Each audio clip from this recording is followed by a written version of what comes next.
Ok, mais uma vez, bom dia a todos. Estamos no dia 7 de outubro de 2020, sessão da manhã desta quarta-feira, da segunda turma, segunda Câmara, segunda sessão de julgamento, presente todos os conselheiros titulares, e estamos julgando a temática contribuições previdenciárias, processos do interesse da empresa Tec Job Serviços Empresariais, e sendo relator o doutor Ricardo Xavier, quem passa a palavra para a continuidade do julgamento. Item 109, qual seria o próximo item, né, Ricardo, por favor? Obrigado, senhor presidente. Item 110, o auto de infração CFL 68, que envolve justamente os lançamentos apreciados nas NFLDs anteriores. Nós, então, temos um recurso voluntário contra o CFL 68, que é a apresentação de GFIP com dado não correspondente a todos os fatos geradores, no caso envolve contribuição previdenciária, que já teve seu valor reduzido pela decisão de primeira instância. Do relatório do acordo, eu destaco que as competências eram de 5 de 2000 a 2 de 2006. E na impugnação, lembra a interessada que celebrou com os tomadores cedidos contrato de trabalho a título de cachê. Esse item, cachê, eu vou destacar ainda do que se trata. Que foi limitado ao máximo de 1 mês, exclusivo aos domingos, inexistindo relação de emprego. E que as despesas dos sócios foram ajuda de custo. Os contribuintes individuais, pessoa jurídica, reportam a impugnação do auto de infração 379, que foi o processo 680. 680 nós ainda não apreciamos. Mas a conveniência é fazer este aqui primeiro. A remuneração dos segurados empregados e contribuintes individuais pro labore e comparação de folha de pagamento de GFIP corresponde à quitação da ajuda de custo, que vale refeição, vale alimentação, refeições pagas, reporta-se a impugnação do processo 685, em harmonia com as diretrizes trazidas pelo PAT. Ele faz referência a processos de NFLD já vencida ou processos de outros autos de infração. Vale transporte, ele diz que foi pago com descontos de ação pertinente. No acordo proferido, verifica-se que houve procedência parcial. Qual foi a procedência parcial? Em relação à decadência. Encontram-se decadentes os valores, segundo a DRJ, para as competências 5 de 2000 a 11 de 2001.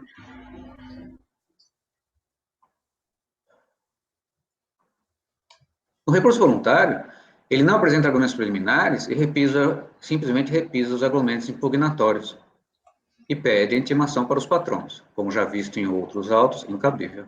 Eu conheço do recurso e confirma-se a decadência de 5 anos determinada pela súmula 8, aplicada pela DRJ, que reduziu o débito tributário com aplicação do artigo 1731 do CTN. Mas devem ser reconhecidos como prescritos os lançamentos relativos às competências anteriores a dezembro de 2000, inclusive. A DRJ tem indicado apenas novembro, por conta da súmula CAF 148. Partindo ao mérito, examinado o resultado em conjunto da ação fiscal onde foi lavrado o presente auto de infração, com a enumeração dos debitcard lavrados para os 6 notificações fiscais de lançamento de débito e 10 autos de infração, resultado esse sinteticamente apresentado a seguir. Eu peço um pouquinho de paciência dos senhores, porque realmente me justifica a apreciação desse pagamento de cachê apenas neste processo. Na verdade, esse pagamento de cachê, ele está incluso nos pagamentos de contribuintes individuais ou empregados, configurados como empregados, nesse entendimento do auditor, e que não foi combatido lá nas NFLDs respectivas. Então, peço um pouquinho de paciência dos senhores. Houve uma NFLD relativa a 2000 e 2001 que envolve contribuições da empresa, prescrita. Houve uma NFLD de 2000 e 2001 envolvendo SAT e terceiros, também prescrita. Houve uma NFLD de 2000 e 2001 relativa a vale refeição e vale transporte, prescrita. Houve uma NFLD relativa à parte da terceiras, que são remunerações declaradas em GFIP, e por serem declaradas em GFIP, não se coaduna com esse auto de infração. Houve uma NFLD que justamente o primeiro processo em que nós apreciamos e que foi parcialmente vencido, e não foi declarado em GFIP, que está sendo analisado neste mesmo julgamento, e que foi parcialmente vencido, que há ligação com este CFL 68. E ao processo 685, que foi não declarado em GFIP, então está se coadunando com esse CFL 68. E este auto de infração, embora todos os outros, é o que está nesses autos sendo apreciado. Continuemos. Da apreciação das citadas, dos processos administrativos 700 e 685, verifica que as matérias de mérito acerca da inexistência de prolabore indireto da ajuda de custo de empregados, da não incidência de contribuição sobre prestação de serviços por contribuintes individuais, sobre o programa de alimentação do trabalhador, são coincidentes com os argumentos já apreciados, combatidos e afastados nessas duas NFLD aqui citadas, as quais constituem a obrigação principal. Como obrigação acessória deve ser apreciada em congruência com a principal, cristaliza está que é plenamente pertinente a manutenção das obrigações acessórias constituídas nos presentes autos, também pelos mesmos argumentos já expostos naqueles. Passamos, então, agora a contratos do cachê. O que seriam esses contratos? Essa matéria não foi especificamente impugnada das NFLD citadas. Entendo, então, que foi do interesse da recorrente abarcá-la apenas nesta oportunidade do auto de infração da obrigação acessória. Então, a matéria não se caracteriza por estar embutida em qualquer das NFD lavradas nessa ação fiscal, que não as duas já citadas. Processo 700, processo 685, que envolvem todas as contribuições previdenciárias devidas não declaradas pelo contribuinte e não decaídas. Dessa forma, passa-se a análise de tal quesito, e conforme já facultado pelo artigo 57, me recorro à decisão ACOL. O que são contratos por cachê?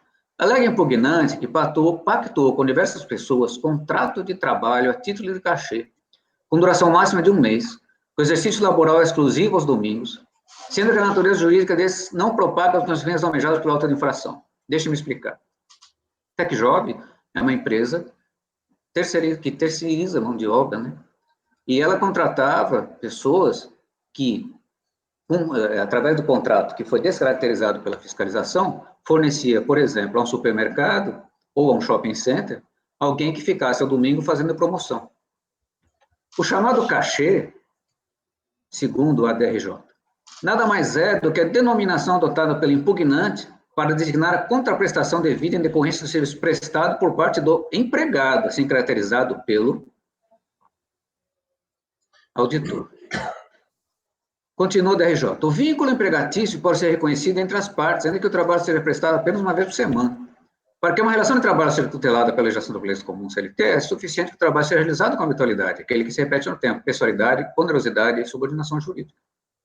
Pessoalidade se caracterizou pela exigência que o serviço seja prestado pessoalmente pela determinada pessoa, onerosidade se manifesta através da existência e pagamento, e contraprestação do serviço prestado. Nesse caso, a denominação foi denominado pelo interessado de cachê.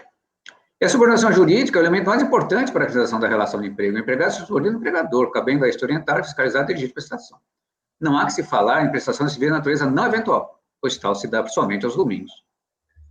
Não assiste a razão impugnante quando afirma que não haver relação de emprego entre ela e os segurados contratados mediante contrato a título de cachê. Ou seja, foram afastados os argumentos meritórios. O que eu quero dizer? Ela não combateu esse cachê dentro dos segurados obrigatórios, então nada se retira em relação a segurados obrigatórios.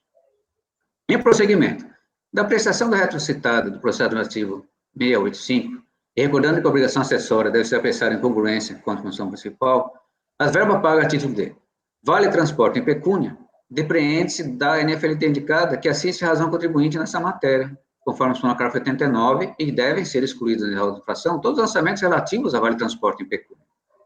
Esse é o único argumento de mérito da interessada a ser acatado. As intimações ao contribuinte devem ser realizadas no direito tributário. E a retroatividade benigna deve ser observada no momento da implementação do presente.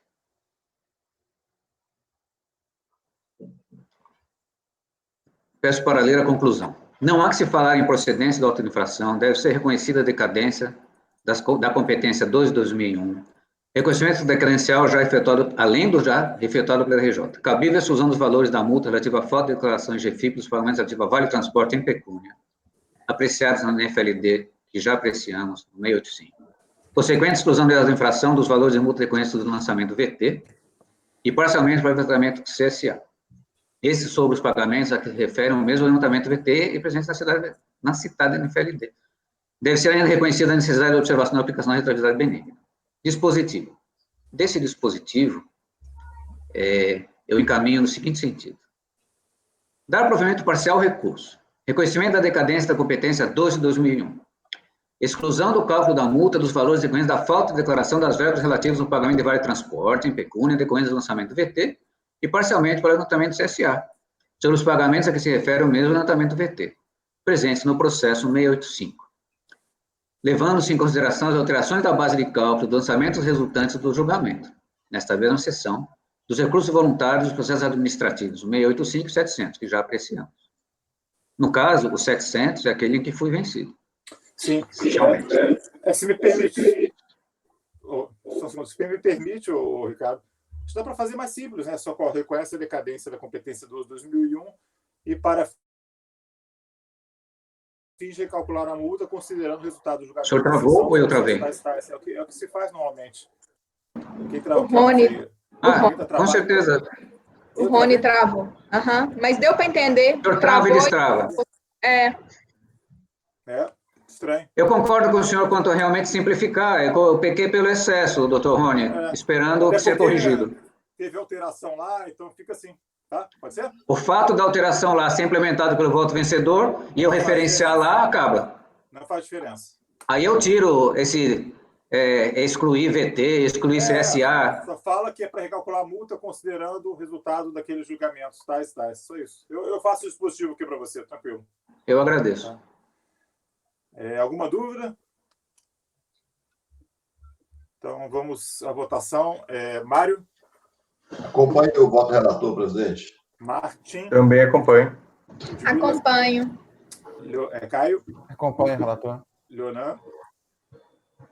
Acompanho o relator, presidente. Juliano? Acompanho o relator, presidente. Também acompanho, então ficou parcial provimento do recurso, reconhecendo a decadência da competência de dezembro de 2001 e o recálculo da multa aplicada em conformidade com o resultado do julgamento das obrigações principais. O próximo, qual seria? Esse foi o 110. Qual seria o próximo? Item 107. 107. Vamos a ele, então. O item 107, ele envolve, senhor presidente, o recurso voluntário contra um auto de infração 59, que a empresa ela não arrecadou, apesar de descontadas remunerações das contribuições dos segurados. É um valor fixo. É justamente porque existia uma conta contábil em duplicidade, e que foi considerada pela fiscalização. Na impugnação, ele apresenta que os autônomos foram lançados como não deveriam ter sido lançados porque eles eram pessoas jurídicas. E os nomes e despesas consignados não correspondem à prestação de serviços. Então, apresenta inclusas cópias reprográficas correspondentes à integralidade das notas fiscais e que figuraram como fornecedores pessoas jurídicas. Do acordo proferido, verifica-se que foi mantido completamente a exação. No recurso, repisa seus argumentos, indica que haveria lançamentos efetuados na mesma ação fiscal em apreciação administrativa ainda, ou seja, os outros processos que estamos apreciando, e inova clamando pela ilegalidade da multa, que a mesma afronta princípios de proporcionalidade e razoabilidade, são R$1.000 e poucos, além da possibilidade de aplicação de multa baseada em presunção. Inova também a alegação de benefício indúbio contra fisco, imparcialidade do julgamento. Indica como destina as intimações do escritório. Eu conheço do recurso, não peço licença para não me detalhar quanto a não apreciar argumentos, porque já são os mesmos, né? Proporcionalidade, razoabilidade, indúbio contra fisco, imparcialidade. Mas eu sempre destaco que a legalidade, ela foi plenamente acatada. E que a inconstitucionalidade e legalidade, pela súmula CARF número 2, não será de nossa apreciação. No mérito, eu enumerei novamente as debicades lavradas, os debicados lavrados, que são 6 notificações e 10 autos de infração. 19. Apreciado nas citadas processo administrativo 700 e processo administrativo 685, que não estão decaídos, foram apreciados na mesma sessão de julgamento, o que afasta aquele pedido que havia falta de apreciação ainda, que a apreciação ainda estaria em andamento. E eu digo que esta obrigação ela deve ser sempre apreciada em congruência. Mesmo que a interessada tivesse sucesso no combate contra a incidência de contribuições sobre a prestação de serviços por contribuintes individuais, alegando que todos os serviços correlatos têm sido prestados por pessoas jurídicas, além de não ter esgotado o tal argumento com a apresentação de todas as provas suficientes, tal improcedência já foi constatada com a apreciação do acima referido processo 700. Além dessas ocorrências de contribuintes individuais, qualquer outra ocorrência relativa a deixar a empresa de arrecadar, mediante desconto das remunerações, contribuições asseguradas a empregados, contribuintes individuais e seus serviços, ou seja, na 700 envolvia contribuintes que foram caracterizados como empregados, como as constatadas nas citadas 12 NFLDs, já são suficientes para a lavratura e manutenção do presente auto de infração. Assim, passo direto ao dispositivo. Vota em não conhecer as matérias relativas à proporcionalidade, razoabilidade, presunção de imparcialidade da parte conhecida e negar provimento ao recurso, senhor presidente. Ok, Ricardo. Foi aplicado o valor mínimo, né? Valor mínimo. E mantém-se na 700, ele transforma contribuintes individuais em segurados, que não são aqueles relativos à cooperativa de táxi, tá? Então, basta uma ocorrência. Ok. Se ninguém tiver dúvida, vamos passar a votação. Não tem nenhum período decaído não, né, Ricardo? Mesmo em face de período decaído reconhecido na 700, existe a continuidade da caracterização de segurados empregados, justamente aqueles dos cachês. Sim. Não, tudo bem. Nesse caso, o valor da multa não vai se alterar. Vamos passar a votação, então, Mário. Acompanhe o relator, senhor presidente.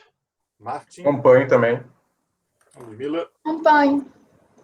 Leonan. Acompanho. Alcaio. Desculpa. Acompanho o relator. Juliano. Acompanho o relator, presidente. Eu também acompanho. Então, ficou negar provimento, não conhecer parcialmente, mas na parte conhecida, negar provimento. Próximo, por favor.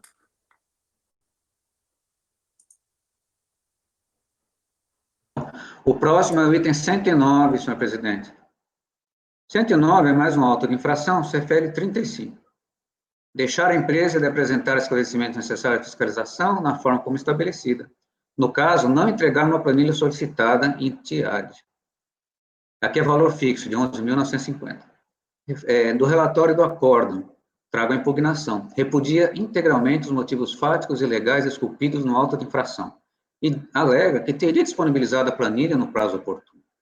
O acórdão proferido foi no sentido de improcedência da impugnação. O recurso voluntário não argui preliminares e repisa seus argumentos impugnatórios no mérito. Novamente, inova com indúbio contra fisco e imparcialidade no julgamento da lide administrativa.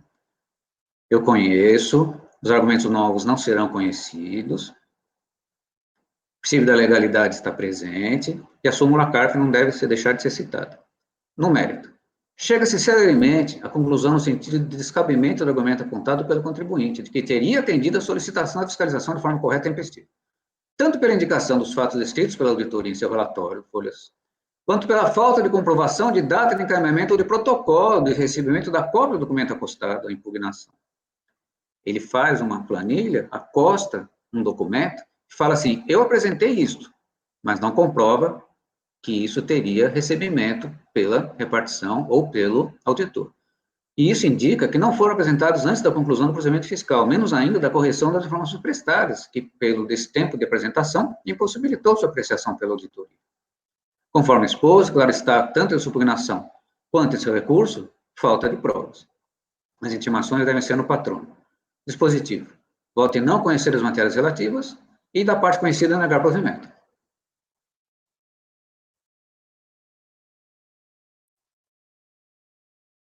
Sem microfone, senhor presidente. Sem áudio, senhor presidente. Ok, qual foi esse item mesmo, Ricardo? Item 109, CFL 35, não apresentar documentos conforme solicitado pela Não, tudo bem. fiscalização. Só perceber o item. Estão todos prontos para julgar? Então, doutor Mário. Acompanhe o relator, senhor presidente. Martim. Acompanho também. Acompanho também. Caio. Acompanho. Leonan. Acompanho. Juliano. Acompanho o relator, presidente. Eu também acompanho, então ficou por unanimidade de votos. Conhecer parcialmente, para na parte conhecida negar provimento. Foi 109, né? Então, vamos para o próximo. O sexto item a ser apreciado é a ordem da pauta número 111, mais um auto de infração.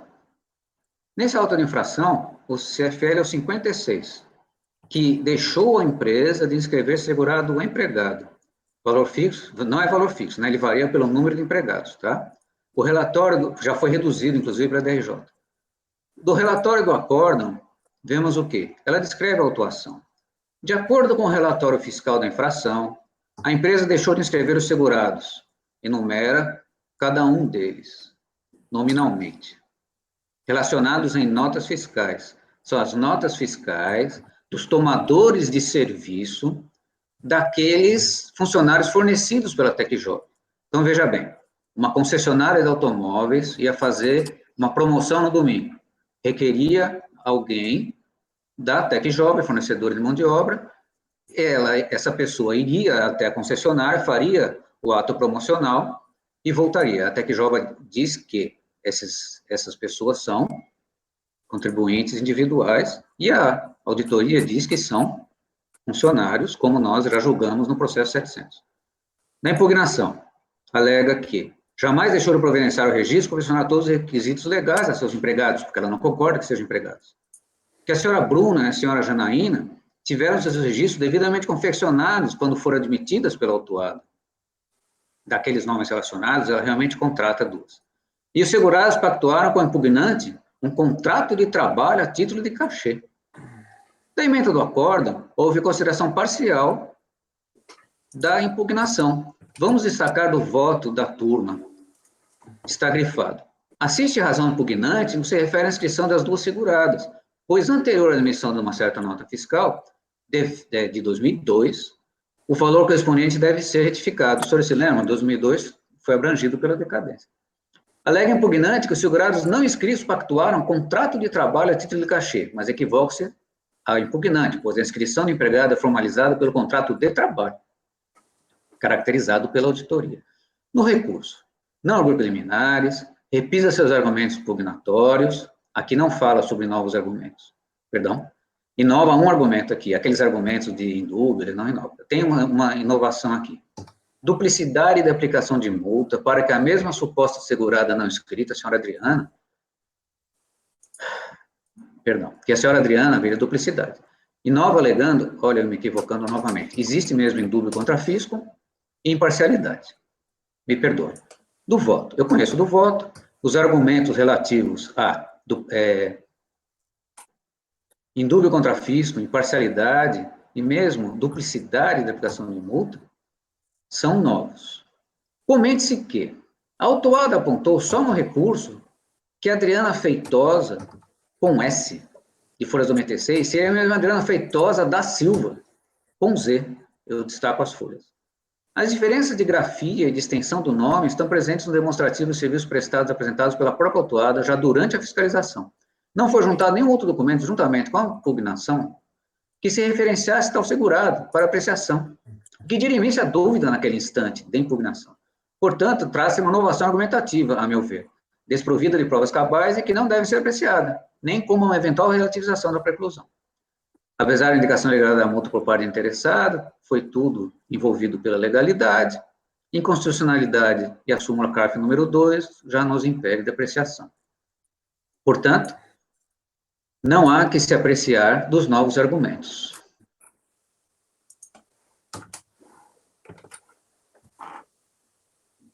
Eu preciso destacar nesse voto que aqueles argumentos de indúbio contra fisco... está aqui, 13. Não deve ser conhecido, ok. Passemos ao mérito. Foram revisados todos os argumentos impugnatórios sobre os seus prestadores de serviço. Recomendo a decisão à qual. O chamado cachê, conforme aquele auto de infração 68, a denominação adotada pelo impugnante para designar contraprestação devida em decorrência do serviço prestado por parte do empregado. E o trabalho realizado com pessoalidade, habitualidade, universidade e discriminação jurídica caracteriza o vínculo empregatício.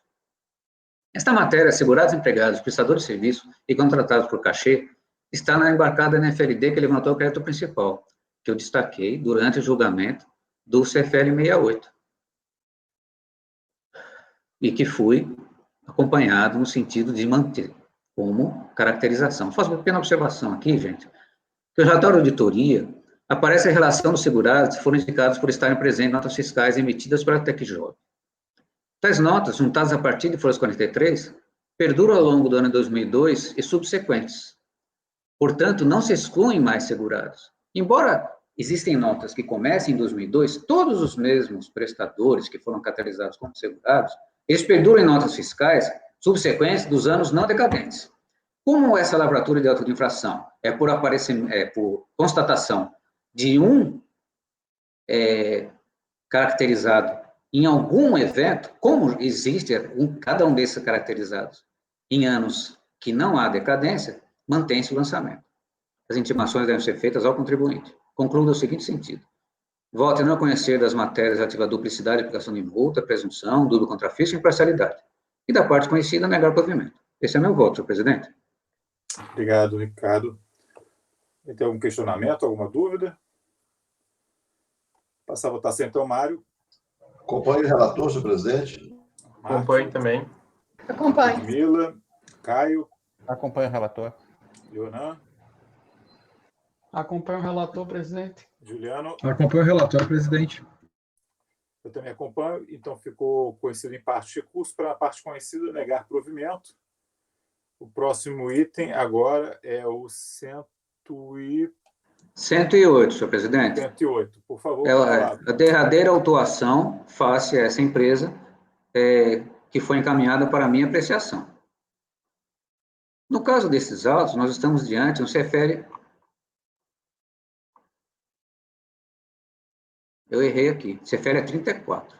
Deixar esse 59, não é o caso, né? É 34. Deixar a empresa de lançar mensalmente em títulos próprios da sua contabilidade. Os fatos geradores de contribuições sobre a remuneração de contribuintes individuais e, no caso, o valor fixo. Relatório do acórdão. Vamos direto à impugnação. Os nomes e despesas consignados não correspondem à prestação de serviços de contribuintes individuais.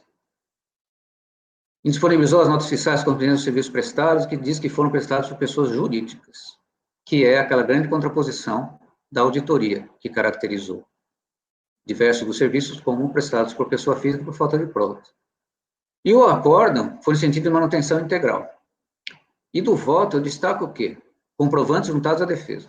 Os documentos apresentados pelo impugnante referem-se a uma pequena parcela de lançamentos indicados pelo auditor fiscal. Os lançamentos foram relacionados pelo auditor autante em planilhas, informando que os valores foram lançados como despesas de pessoa jurídica, porém como considerados como remuneração de serviço de autônomo. E, conforme se vê do relatório da EJ, não foi esgotado, naquele momento, a apresentação de comprovação.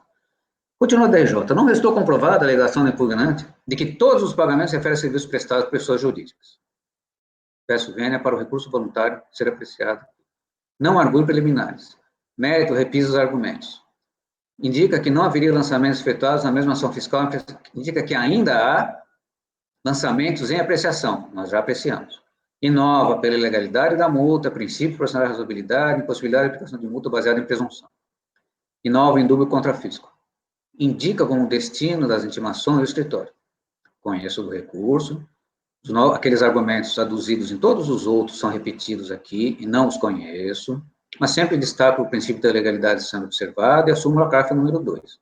No mérito, deve ser examinado o resultado em conjunto, eu destaco todas as NFLDs lançadas e os autos de infração, e destaco o quê?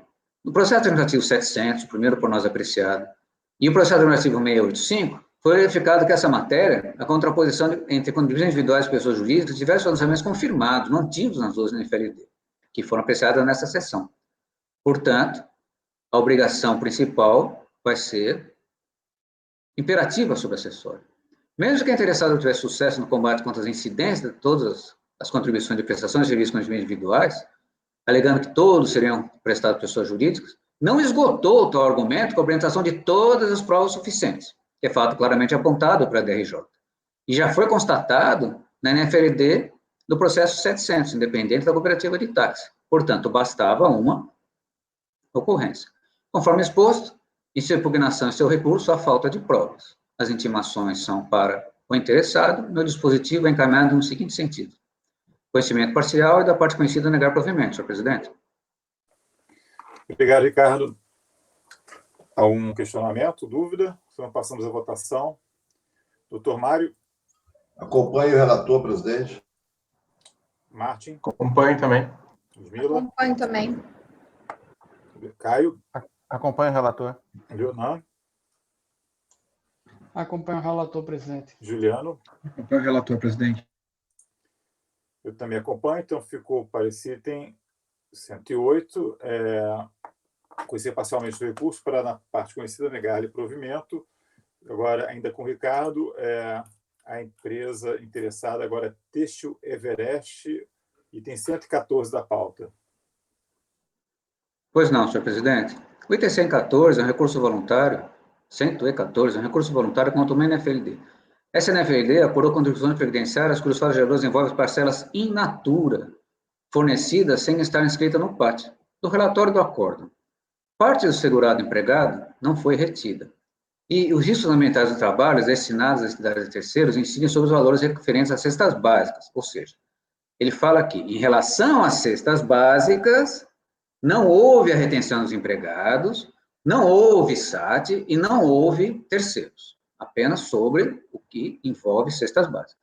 A impugnação pede pela decadência e fala aqui, valores lançados refere-se ao período de 97 a 2002, que não poderiam ser incluídos no lançamento.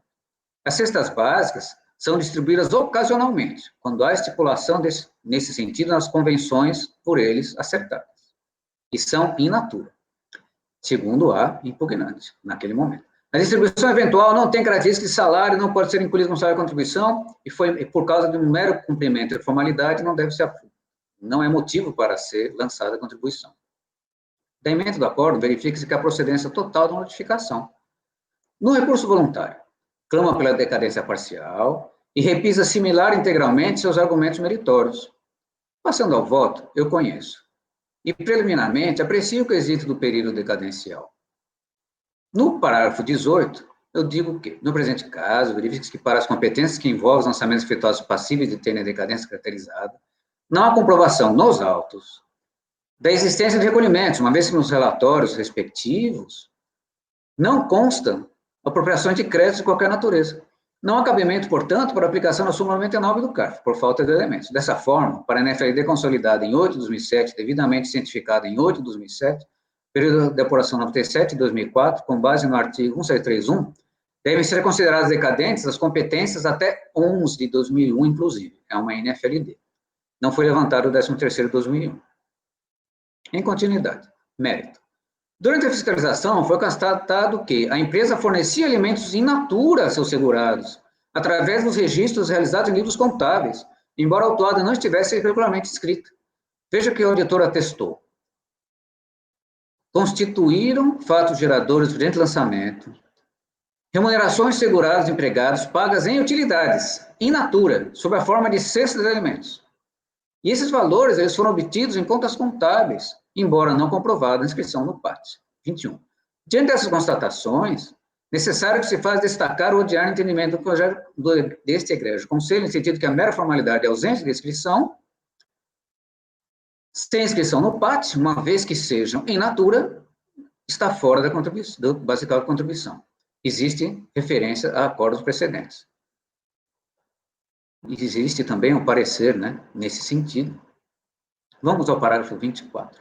Diante do entendimento explanado, deve-se claramente ser externada a congruente comunhão com tal posicionamento do Conselho, entende-se, então, por não ocorrer incidência de contribuição previdenciária sobre as parcelas in natura, ativos de alimentação assegurados ao seu serviço, sobremaneira nesta espécie, onde foram distribuídas cestas de alimentos, independentemente da interessada estar regularmente inscrita.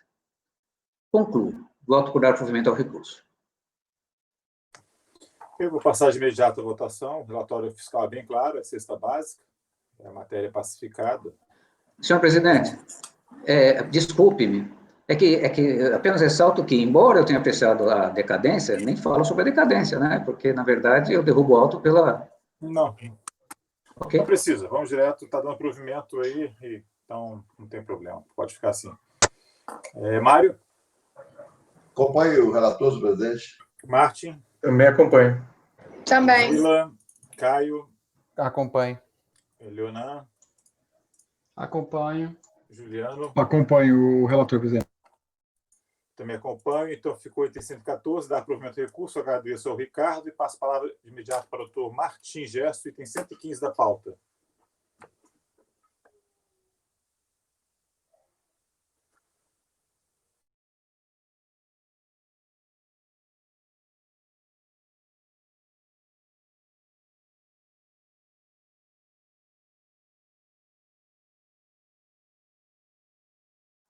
Bom, 115 da pauta, Antônio Luiz da Silva. Eu vou aproximar aqui o monitor para ler. Processo de contribuições previdenciárias.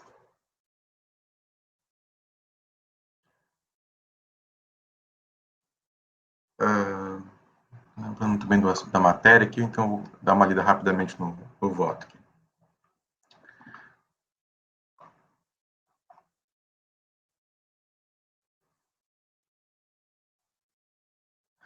Lembrei, aqui tem uma questão que somente a corresponsável que impugnou o lançamento.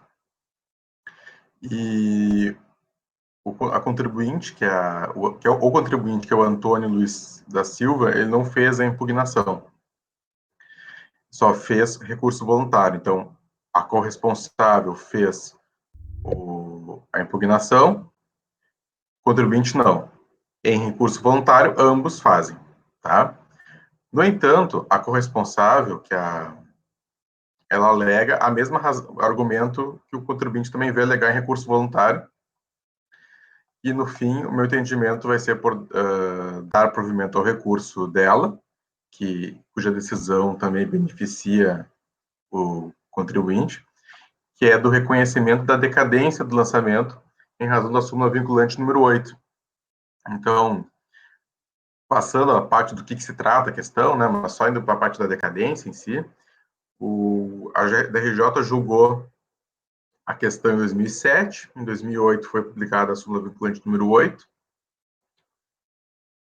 Já houve, em preliminar de decadência, o fundamento foi feito já no recurso voluntário com base na súmula vinculante número 8, então é uma matéria devidamente tratada no recurso.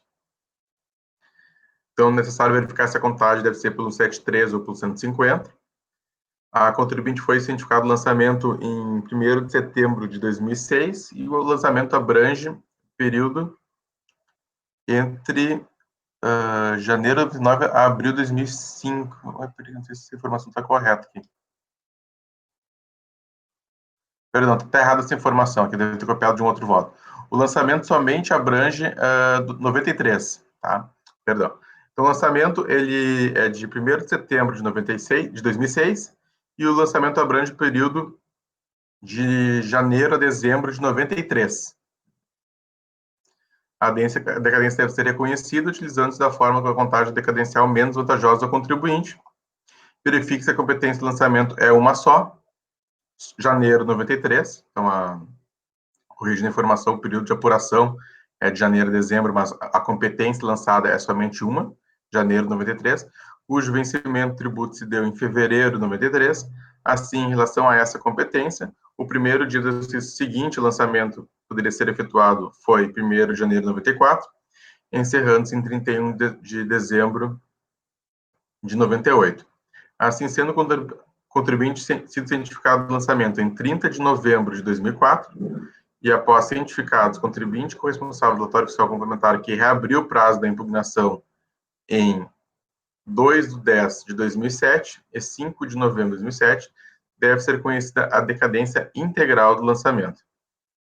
Deste modo, respeitando-se o teor da súmula vinculante número 8 do STF, e sendo realizada a contagem do prazo decadencial, inclusive de forma menos benéfica ao contribuinte, na forma do artigo 1731 do CTN, deve ser reconhecida a decadência integral do lançamento. Registre-se que, em razão do reconhecimento da decadência integral do lançamento, entendo por prejudicada a análise das demais alegações recursais. Antes posto, voto por não conhecer do recurso voluntário do contribuinte. Lembrando, ele não apresentou impugnação.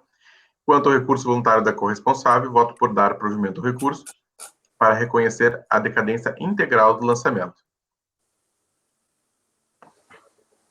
Ok. Essa é obra, né, Martim? Isso. Aqui a questão de...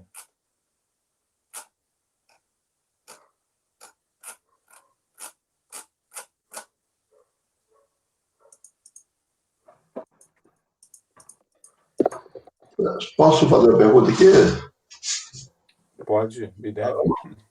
Essas datas aí, Martim, que eu estou meio confuso aqui. Está falando 93? 93. 93. E o Eu lançamento? até falei que 99 a 2005 está errado ali. O lançamento abrange a competência janeiro de 93. Somente de janeiro. E foi lançado em 2006. É que é obra. Tem aquelas questões de data de início de obra, etc. Tem... Mas 93 seria o final da obra, então. É isso, aí teria o relator que explicar aí Eu exatamente. posso ler aqui o relatório, daí se facilita Eu um. acho que seria melhor, nesse caso específico, Martim. Nós temos o relatório fiscal, foi então uma construção civil matrícula tal, cujos requerimentos do senhor Antônio não haviam sido comprovados até a data do lançamento. Acrescento no mesmo relatório que a obra foi executada no período de janeiro de 94 a 31 de dezembro de 94. O procedimento fiscal decorreu do inquérito administrativo número tal, instalado na gerência executiva do INSS São José, onde foi evidenciado que foram expedidas certidões negativas para diversas obras de construção civil, sem a contrapartida da prova de recolhimento das respectivas contribuições previdenciárias. O proprietário da obra, o senhor Antônio Luiz da Silva, foi intimado antes do lançamento a comparecer na unidade de atendimento do INSS em Caraguatatuba para promover a regularização da obra em apreço, tendo a NFLD sido levado em virtude de o referido proprietário não haver atendido aquele chamamento. É dizer, sobretudo, em virtude de não haver comprovado o recolhimento de contribuições que, ao depois, resultaram lançados. O órgão previdenciário, no caso de dolo, fraude e simulação, possui o direito de apurar e constituir seus créditos a qualquer tempo, aplicação do parágrafo 2º, artigo 348 do RPS. Independente da expedição de CND, fica ressalvado o direito à cobrança de qualquer débito apurado posteriormente, conforme dispõe o parágrafo 1º, artigo 47 da Lei 8.212. O sujeito passivo não apresentou impugnação, que culminou na lavratura do termo de revelia.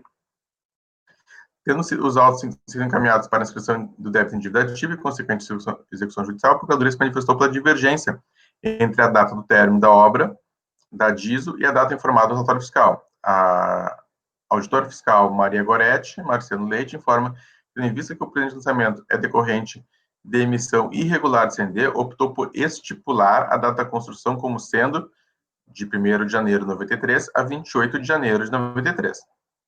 Tendo em vista a divergência de entendimento entre a fiscalização e a procuradoria, essa solicitou a divisão de consultoria em matéria tributária, uniformização de tratamento, pelo que foi proferida nota técnica número tal, nos seguintes termos. Deve-se frisar que a coordenação técnica em matéria tributária é sobre hipóteses de ocorrência de dolo, fraude, discriminação na operação de construção do crédito tributário, que, pela regra do parágrafo 2º, pode ser apurado e constituir qualquer tempo. Folha 108. Certo que a previdência social não pode, ofício, nos casos de dolo, fraude, discriminação de apurados ou fase de apuração, reconhecer fato impeditivo, modificativo de título de direito de apurar e constituir seus créditos, apenas transgredir o referido decreto. Folha 109. Se a obra se iniciou em janeiro de 94, o direito de apuração e constituição dos créditos ocorridos pela competência de janeiro, contos do exercício seguinte, janeiro de 95, logo o lançamento dessa competência poderia ser efetuado até em janeiro de 2005. Esse entendimento decorre da regra que a obrigação tributária provém da ocorrência fato geradora. Comprovado, então, que a NFLD foi lavrada em 18 de novembro de 2004, há de ser considerada integralmente idônea. Diante dessa nota técnica, a Procuradora Seção da dívida ativa devolveu os autos à coordenação geral, mediante ligação de que não houve equívoco no dia tomado como início da obra, uma vez que a fiscalização esclareceu que o término da obra verificou-se em 28 de janeiro de 93. Em face do caminhamento, foi proferido despacho CGMT, número tal, ao qual encontra-se assim motivado. O órgão consulente encaminha os autos, ao fim de ser avaliada a sobreposição das datas consideradas com o fato gerador de sobreobrigação, é que no relatório fiscal estabeleceu que a obra ocorreu em 94, já na informação fiscal foi em 93. Folha 119. O entendimento apresentado na nota técnica número tal partiu de datas objetivamente postas nos autos sobre modo dos documentos que fundamentam a antipação do lançamento na FLD. Assim, a data tida como verdadeira antipação fiscal deve constar em um novo relatório fiscal. As folhas 134 e 137 encontram um novo relatório fiscal, através da qual é informado o período que a obra, como sendo janeiro de 93 a 28 de janeiro de 93, e a data da reabertura de prazo de defesa, quando é dada a ciência contribuinte, bem como a corresponsável, Maria Aparecida dos Santos Dias. Somente a corresponsável impugnou o procedimento fiscal em 4 de 12 de 2007, por meio de expediente anexado às folhas 149 e 153, tal qual alega em síntese que já ocorreu a prescrição, a inspetoria de Targueiro, que se trata de contribuições preferenciais para o artigo 46.8212, agora já foi registrado pelos tribunais. A DRJ tem procedência, cientificados, a corresponsável e o contribuinte apresentaram recursos voluntários sobre as tais e tais, respectivamente. Bom, é essa discussão aqui, né? O lançamento ele foi feito em 2006, depois ele foi arrumado, né? Mas a competência ou é 93 ou é 94, ambas estariam decaídas, né? Não, tudo bem, só Martim aqui, na verdade, a DRJ, esse é um caso parecido com o do que o Ludmila já relatou, que é aqueles casos de obra, que é o argumento da DRJ, eu acho que esse tem que enfrentar, na verdade, a turma supera, no sentido de que enfrenta e supera, né? Vence esse argumento, mas é aquela questão de ser imprescritível o débito ele cita no caso de dolo, fraude, etc. É esse caso aqui, né? Uma decadência de competencismo, você tem que enfrentar esse argumento aí no teu recurso, porque é o argumento que é usado pela DRJ para a manutenção do lançamento, tá? Você olha o acordo da DRJ, está lá, folhas 165, 166, a DRJ fala que como houve fraude, dolo, etc., não está prescrito. Então, tem que ser enfrentado isso para reformar o acórdão da DRJ, como você está fazendo. Na verdade, eu já tenho a Ludmila, ela sabe exatamente qual é o número do acórdão dela, a turma já enfrentou e superou, considerando que isso aí não era compatível com o CTN, etc. E já teve essa discussão, você se lembra, né? Eu me lembro. Mas é esse caso, tá? Eu vou incluir isso no. Se a Ludmila depois me puder passar o número do acórdão dela ali, eu incluo isso no voto, mas aqui há uma questão que houve uma superveniência, que a DRJ julgou em 2007, e após isso veio a súmula vinculante número 8. Então, naquela época, também o prazo era de 10 anos, agora é de 5, né? Sim, mas então, de maneira, acho que tem que mas eu acrescento isso no voto, sim. Né? O Mário quer falar, Mário. Sim, já foi colocado, inclusive, né? Nós tivemos uma discussão dessa na última reunião de julgamento, em setembro, essa questão do parágrafo 2º do artigo 348, né, do Regulamento da Previdência Social. E eu quero só repisar o fato de que esse artigo ele foi trabalhado, ele teve feita a nova redação dele pelo decreto 10.410 em 2020 e mantiveram esse parágrafo 2º, né? Ele alterou o caput, mas foi mantido a redação do parágrafo 2º. Então, de certa forma, o intento foi ratificado esse parágrafo 2º, em que pese as posições dos tribunais de todos. E aí eu tinha votado na época pela observância do decreto com base no regimento do CARF. Eu não sei como é que foi a votação mesmo, a votação foi como? Só o Mário vencido. O Mário vencido, né? Isso, eu votei pela manutenção em função do decreto e aí o artigo 62 do CARF. Né? Ok. Ludmila, você tem o número do acórdão aí? É porque eu te mandei aí no privado, eu não formalizei ele ainda. Ah, tá, mas obrigado. Tá bom, gente, a discussão é essa, eu acho que está claro, né? Quer dizer, então foi por causa dessa imprescritibilidade teórica dessas dívidas em relação à obra em questão de fraude. E aí teve a superveniência também da súmula vinculante, que o doutor Martim está aplicando. E com a matéria conhecida, eu já passo a votação. O Mário, como vota? Obrigado, presidente. Eu vou abrir divergência, negando o provimento, não acatando a decadência, nos termos do parágrafo 2º do artigo 348 do Regulamento da Previdência, que, no meu entender, não se encontra revogado, cabendo observação pelos conselheiros. Ricardo? Como o conselheiro falou sobre complementação do voto, eu vou acompanhar o voto do relator. Ludmila? Eu acompanho. Caio? Eu acompanho também. Eu também tive um processo igual a esse da Ludmila na sessão passada, e já tem, acho que, se não me engano, é da quarta Câmara, que também já tem julgamento nesse sentido, que, inclusive, eu estou procurando aqui o número do acórdão, já mando também. Eu acho que você me passou ele, eu vou achar ele aqui, eu encaminho. Ele já deve estar, inclusive, formalizado. Ok, o Caio acompanha, então, Leonan? Acompanho também. Juliano? Acompanho o relator, presidente. Também acompanha, então ficou por unanimidade de votos, não conhecer o recurso. Não, o Mário foi divergente, presidente. Não, deixa eu terminar de falar. Por unanimidade de votos, não conhecer o recurso voluntário do contribuinte, que ele não impugnou, né? E no tocante ao recurso do corresponsável, por maioria de votos, dar-lhe provimento. Tem sido aí o doutor Mário, ok? Pode passar para o 116, doutor Martim. 116 é um recurso de ofício. Contribuinte, Associação Beneficente Jesus Maria José.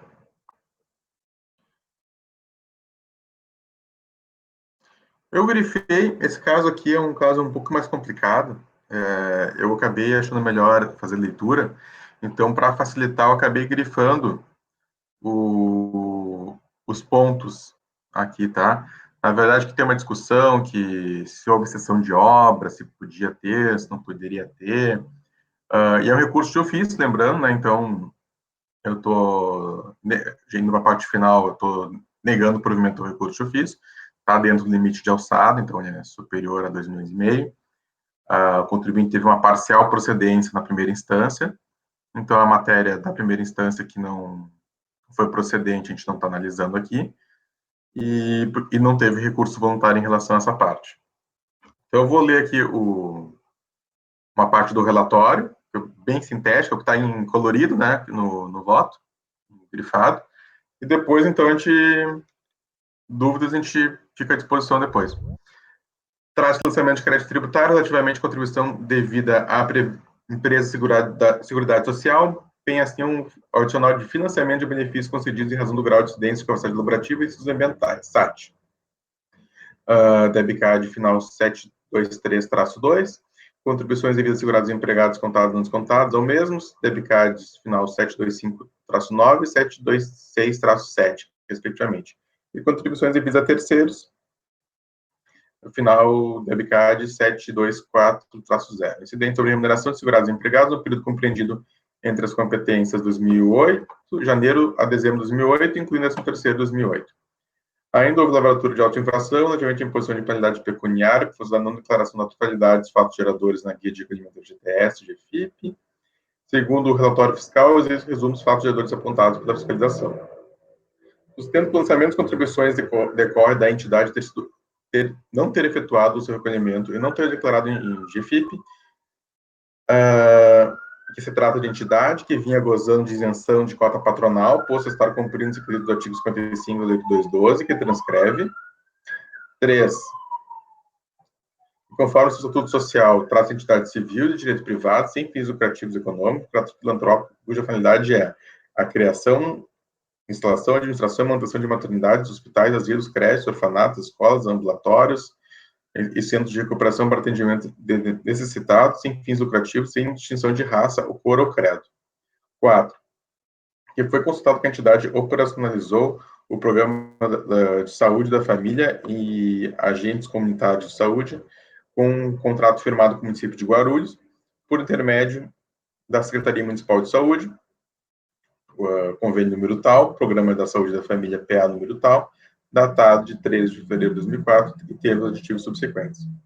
E para a implantação e desenvolvimento do referido programa, de entidade mantém contratos com trabalhadores da área de saúde, como médicos, enfermeiros, auxiliares, enfermagem, agentes de saúde, que trabalharam nas áreas como BS, Programa de Saúde da Família, Jardim Primavera, Belvedere, Santa Lídia, Jardim Acácio e Planalto.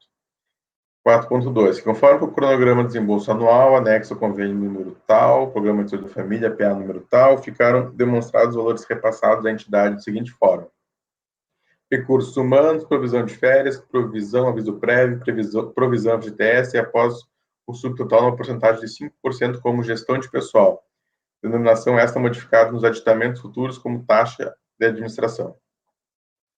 Que, pelo demonstrativo, é evidente que a entidade passou a ter como atividade a intermediação de mão de obra para a Prefeitura Municipal de Guarulhos, através de sua Secretaria de Saúde, um total desvirtuamento dos objetivos sociais estampados em seu estatuto, e acima transcritos, que foram a condição primordial para que fosse concedida a isenção da cota patronal das contribuições previdenciárias, que, com efeito, concedida a isenção da cota patronal das contribuições previdenciárias, que, com efeito, a tipificação da entidade como cedente de mão de obra se faz pelo enquadramento da sua efetiva atividade no parágrafo 3º, artigo 31 da Lei nº 8212, que transcreve.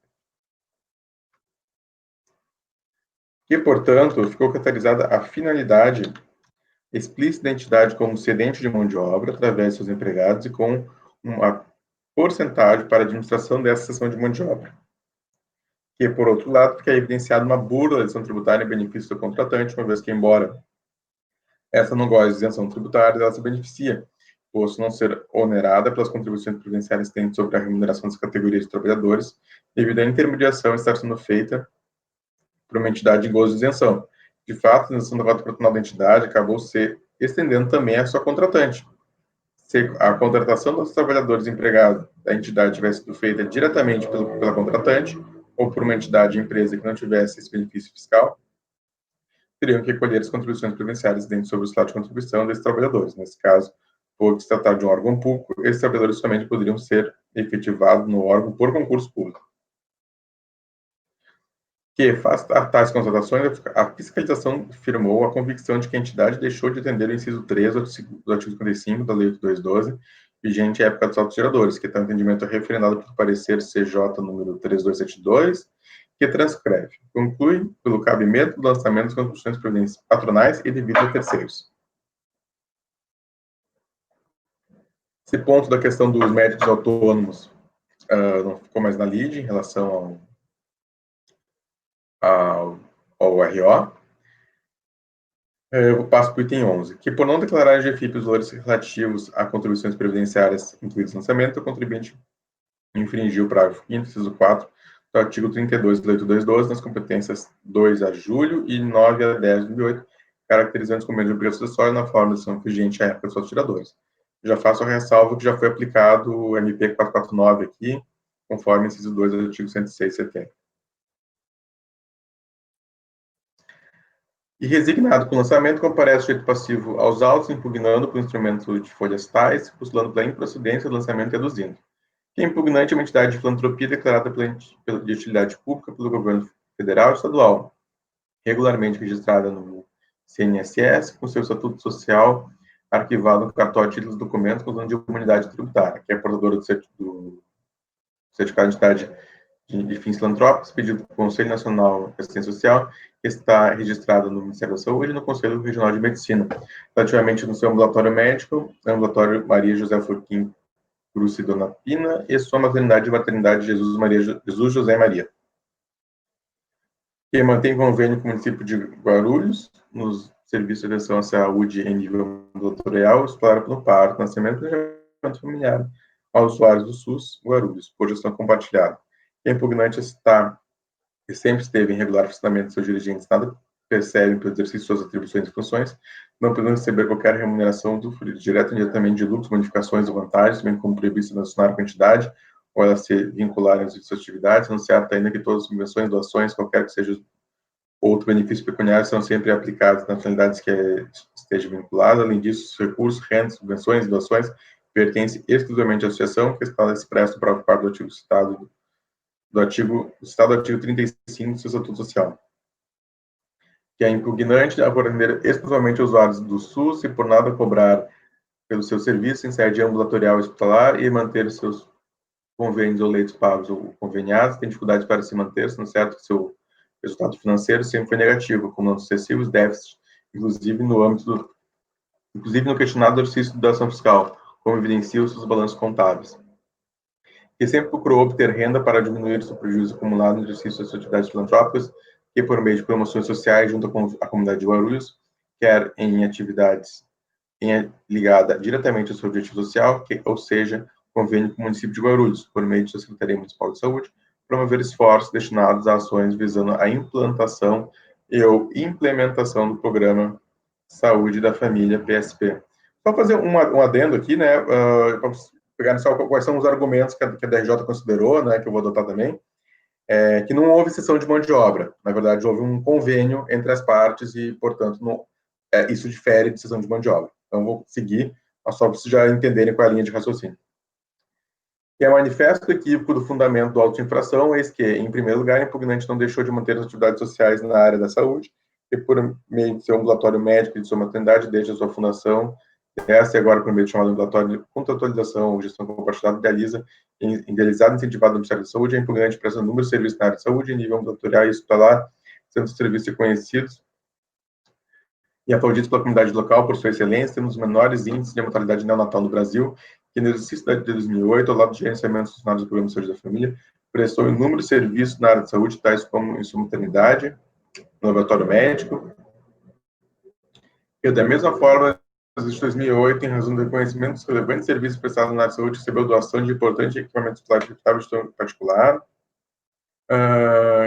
que é evidente que a impugnante prestou no questionário fiscal como continua a prestar relevantes serviços na área de saúde, que não realiza intermediação de mão de obra pela Prefeitura Municipal de Guarulhos, um total desvirtuamento dos objetivos sociais, que a seleção, o contrato de mão de obra, seu acompanhamento e o gerenciamento está, assim, ajustado ao objetivo social do impugnante, e os serviços prestados pelos profissionais do PSF estão ajustados à finalidade social do impugnante. 9. Que a impugnante, na vigência do Programa de Saúde da Família, mantinha e ainda mantém quadro de profissionais que atuavam e atuam em seu ambulatório médico, na maternidade em elevado número, mais de 300 profissionais, distribuídos nas áreas médicas, administrativas e de manutenção, além de serviço de suporte médico, aí seja manutenção, lavanderia, nutrição, banco de leite, banco de sangue, entre outros. E mesmo que o serviço tivesse divorciado do objetivo social impugnante, ainda assim a mesma continuaria a fazer jus à sua unidade tributária, já que a renda propiciada por tal atividade não foi toda ela e com exclusividade utilizada na sua finalidade social, e mesmo que tivesse lucro, ainda assim continuaria a gozar da imunidade, cita a doutrina em favor da tese. Que a renda pode resultar do serviço diversos objetivo social da entidade, beneficente, bastando que seja utilizado no serviço de entidade, sem beneficiar seus dirigentes, cita a doutrina e entendimentos judiciais, que a imunidade não tem alcance restrito, mas extenso, beneficiando qualquer renda que a entidade de filantropia, ainda que de origem diversa do seu objetivo social, desde que é empregada nos seus fins institucionais, sem beneficiar seus dirigentes. Bom, tem outros trechos aqui, mas não envolve tanto a parte do RO, mas a impugnação. A DRJ de origem deu plena procedência em parte da impugnação apresentada, ignorando em parte o crédito tributário. Enralando o valor exonerado, apresentou-se recurso de ofício. Por se tratar de matéria extendente à imunidade das contribuições sociais previsto no artigo 195, parágrafo 7 da Constituição, acumulado com o artigo 55, 8212, a matéria de opção geral reconhecida no STF, o processo foi encaminhado para sobrestamento até o julgamento do RE 566622. Diante do julgamento, está na final aqui, diante do julgamento do recurso pelo STF, foi levantada a suspensão do processo para continuidade de julgamento. Até eu acho que esse sobrestamento não era bem o caso, né? Porque eu não entendi muito por que seria, mas acho que acabou entrando num bolo porque havia menção. O recurso de ofício preenche os requisitos de admissibilidade, portanto, ele conhece. Então, já estou no voto. A DRJ de origem entendeu pela parcial procedência para o efeito de exonerar integralmente os créditos lançados nos autos de infração 73-2 e 74-0. Retificar a multa, então a multa estava em 129 mil, passou para 125 mil. E manter os créditos lançados nos autos de infração 725-9 e 726-7. Da seção de mão de obra. Como referido na lição de piso, a figura de seção de mão de obra surgiu na brasileira a partir da necessidade de maximização dos recursos empregados em atividades laborais. Bom, eu esqueci que eu tinha grifado, perdão. Eu primeiro faço uma transcrição aqui da lei, no artigo 31 da 8212, que para o fim dessa lei entende como seção de mão de obra a colocação à disposição do contratante e suas dependências na de terceiros, assegurados que realizem serviços contínuos relacionados ou não com a atividade de fim da empresa, quaisquer que sejam a natureza e a forma de contratação.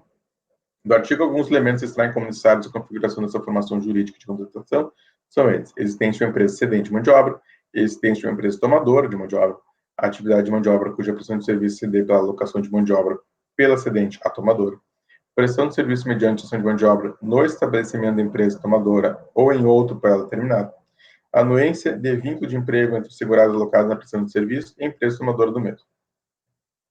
Em relação aos quesitos constantes nas letras A e B, acima tem-se como óbvio que se trata de pessoas jurídicas distintas, de forma que há efetivo contrato civil de prestação de serviço, unidos em uma relação jurídica específica, envolvendo a prestação de serviço. Assim, houve estabelecimento de uma razão jurídica de prestação de serviço entre a entidade autuada e o município de Guarulhos, pessoas jurídicas distintas, a primeira prestando o serviço objeto do instrumento do convênio número tal, e a segunda recebendo serviços prestados pelos profissionais alocados pela primeira, médicos, enfermeiros, auxiliares de enfermagem e de saúde.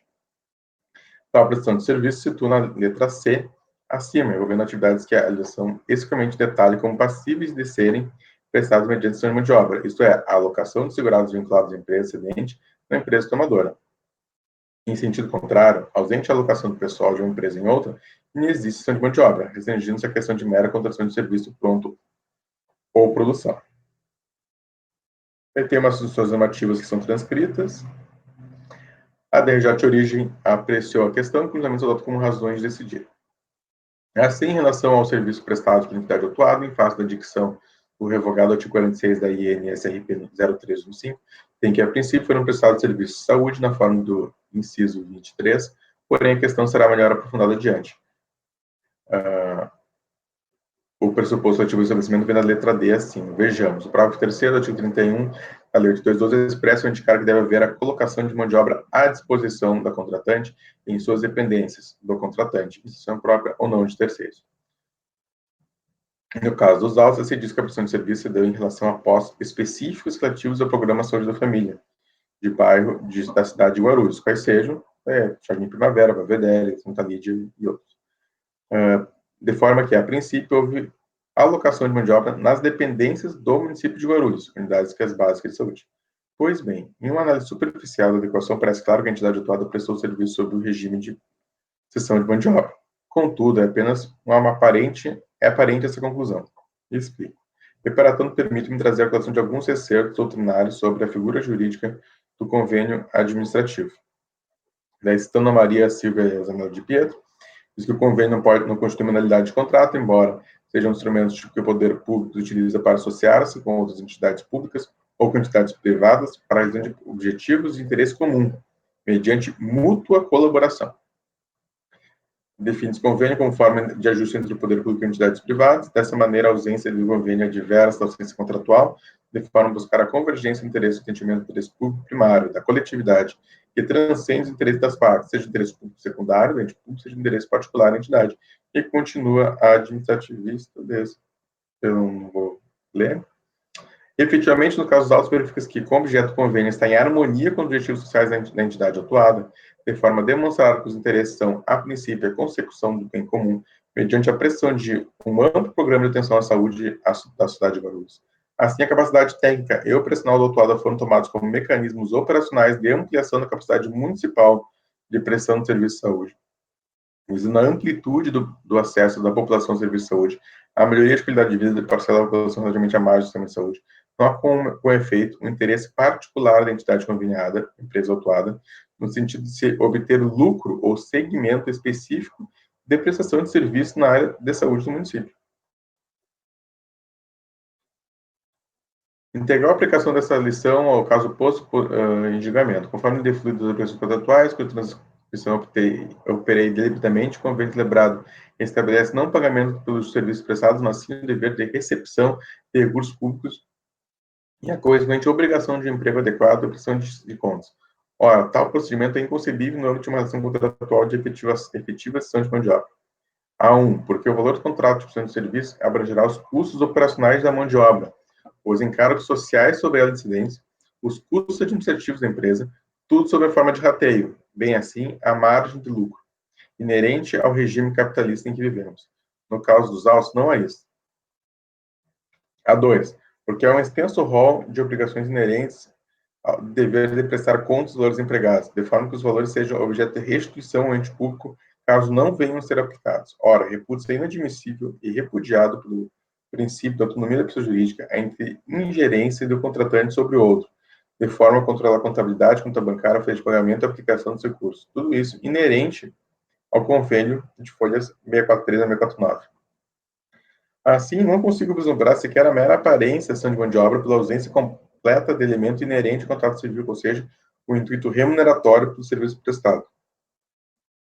A fiscalização se limitou à análise superficial do instrumento convênio, que o efeito adotou como instrumento jurídico válido, sem indicar qualquer irregularidade de fato, na execução do objeto do convênio, de forma a apenas indicar a execução de um serviço, afirmando existir situação de exceção de mão de obra, como visto, tal entendimento não merece prosperar na medida em que não se encontram presentes os elementos fundamentais à caracterização de mão de obra. Do descumprimento da prestação de gratuidade e do desvio de finalidade. A questão fundamenta que a entidade não merece usufruir da isenção das contribuições sociais por força da disposição do artigo 55, inciso 3 do 8212. Por outro lado, fica evidenciado como burla da isenção tributária em benefício da contratante, uma vez que, embora ela não goste de isenção tributária, ela se beneficia por não ser remunerada as contribuições previdenciárias, nem sobre a remuneração das categorias de trabalhadores, devido à intermediação estar sendo feita por uma entidade em gozo de isenção. Mas, de fato, a isenção da 449 da entidade acabou se estendendo também a seu contratante. Se a remuneração dos trabalhadores empregados da entidade tivessem sido feita diretamente pela contratante ou por uma entidade ou empresa que não tivesse esse benefício fiscal, teriam que recolher as contribuições previdenciárias dentro sobre a folha de contribuição desses trabalhadores. Nesse caso, por se tratar de órgão público, os trabalhadores somente poderiam ser efetivados no órgão por concurso público. Face a tais constatações, firmamos a convicção que a entidade deixou de atender o inciso 3 do artigo 55 e 212 de 91, vigente à época dos fatos geradores. Ora, com a devida verificação, é disposto no artigo 55, inciso 3, revogado pela lei tal, não tem pertinência nos casos autos. Veja-se inverso. Fica isento das contribuições, transcreva o dispositivo. A DJ de origem, assim, apreciou a questão que os fundamentos adotam como razão de decidir. Como se viu, o inciso 3º dispunha sobre a promoção das gratuidades por parte da entidade beneficente, estando tal questão afeta a certificação da entidade junto ao CNAS. Ocorre, contudo, que os autos não tem qualquer elemento que permita concluir pelo não atendimento da concessão de gratuidades nos percentuais relacionados à receita bruta da entidade. O que se percebe é que talvez a fiscalização tenha indicado o fundamento errado, pois pela dicção do item 10 do histórico fiscal, transcrito acima, pretende a configuração do chamado desvio de finalidade. Todavia, ainda que se entenda como tal alegação da fiscalização, ainda não penso, assim não penso. Com efeito, o fato de segurados prestadores de serviço objeto do convênio administrativo terem sido contratados pela entidade e não pelo município, não implica reconhecimento de desvio de finalidade, previsto no inciso 5 do revogado artigo 55 da Lei 8212. Isso porque o desvio de finalidade pressupõe a aplicação de receitas das entidades e do seu patrimônio de forma a subverter as finalidades para as quais se propõe a entidade. É dizer, o desvio de finalidade ocorre em linhas gerais, quando a entidade se utiliza de sua condição para desviar patrimônio próprio em detrimento de suas atividades, ou subvertendo a estas. No caso dos autos, não houve isso, pois os recursos empregados na remuneração da mão de obra não integraram o patrimônio da entidade autuada, uma vez que é sujeita ao regime de prestação de contas. Dessa maneira, os recursos continuaram sob o regime do direito público, estando sujeitos aos controles administrativos quanto à sua aplicação. Se houvesse custeio próprio da mão de obra, em proveito ao órgão público, talvez tal fato pudesse configurar o desvio de finalidade, mas na medida que a entidade aplicou recursos que não lhe pertenciam, recursos do município, seu patrimônio não restou afetado e, de conseguinte, seus objetivos institucionais não foram subvertidos.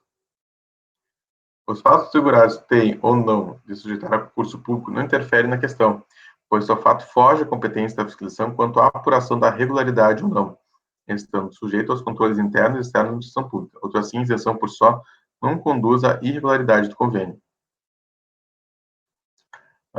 Na conclusão desse tópico, diante desses argumentos, rechaço a tese da fiscalização, seja apoiada no descumprimento do artigo 55, inciso 3, por carência de elementos nos autos, e a falta de atribuição administrativa para tanto, seja apoiada no inciso 5 do artigo 55, por improcedência da alegação apresentada.